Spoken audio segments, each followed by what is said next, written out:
Hello everyone, welcome to our channel ঘরোয়া রান্নাঘর।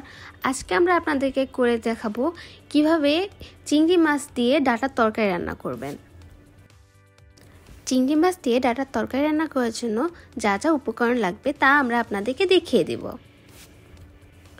প্রথমে আমরা নিয়েছি স্লাইস করে কাটা আলু, ডাটা এবং কিছু পরিমাণ চিংড়ি মাছ। আপনারা যে কোনো সাইজের চিংড়ি মাছ ইউজ করতে পারেন এবং আমি কিছু মশলাও নিয়েছি। চিংড়ি মাছগুলো আমরা এভাবে লাল লাল করে ভেজে নিব।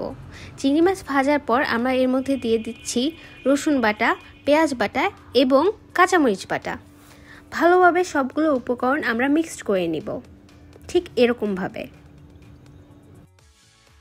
ভালোভাবে সবগুলো উপকরণ মিক্সড হয়ে যাওয়ার পর আমরা এর মধ্যে দিয়ে দিব পরিমাণ মতো লবণ, ধনিয়ার গুঁড়া, হলুদের গুঁড়া এবং জিরার গুঁড়া। এবার সবগুলো উপকরণ আমরা ঠিক একই উপায়ে ভালোভাবে মিক্সড করে নিব। এবার আমরা সামান্য পরিমাণ পানি নিয়ে নিচ্ছি মশলাটি কষানোর জন্য।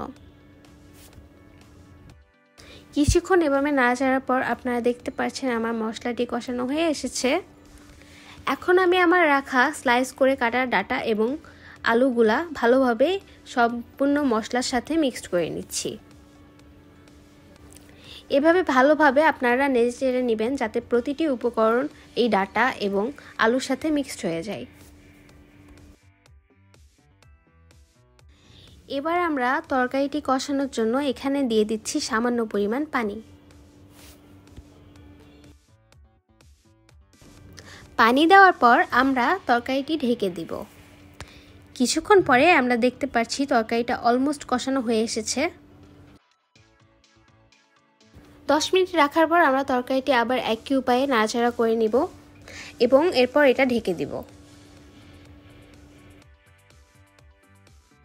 কিছুক্ষণ পর তরকারিটি কষানো হয়ে আসলে আমরা এর মধ্যে দিয়ে দিচ্ছি পরিমাণ মতো পানি।